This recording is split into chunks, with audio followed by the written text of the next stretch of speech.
Hi guys, আজ করব এই যে দেখছো যে এটা হচ্ছে, এটা কি খেয়ে নিয়েছে নাকি রে? না না, এটা হয়নি এরকম। তো বেসিক্যালি আজকের বানাবো একটা বাটার। এই বাটার কর্ন চাটটা আজকের তোমাদের দেখাবো আমি কি করে বানাই। আমার দেখে খুব মনে হচ্ছিল যে একটু বানাই, তাই জন্য আর কি। ফার্স্টে কড়াইয়ের মধ্যে দিয়ে দেবো একটু জল, ভুট্টাকে সেদ্ধ হওয়ার জন্য। বেশ দেবো না, ডুবে গেলেই হবে।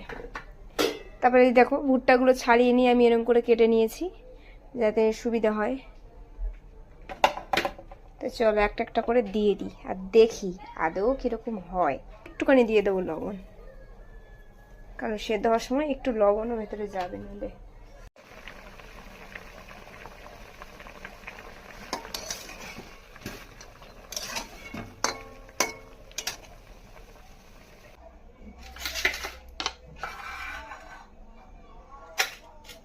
এটাকে সবগুলো সব ছাড়ানো হয়ে গেছে। এর মধ্যে দিয়ে দেবো একটু লবণ, বেশি না, যেহেতু সেদ্ধর সময় দিয়েছি।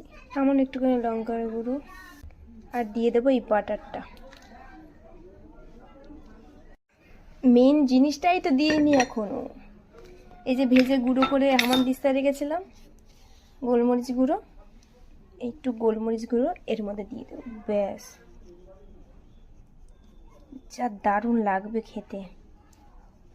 লেবু দিলে ভালো হতো, কিন্তু আমার কাছে লেবু নেই, তার জন্য একটু চাট মশলা দিয়ে দেবো।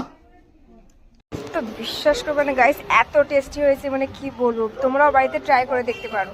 আর ভিডিওটা ভালো লাগলে অবশ্যই একটা লাইক শেয়ার করে দিও। দেখা হচ্ছে পরে একটা মিনি ব্লগে, ততক্ষণের জন্য টাটা।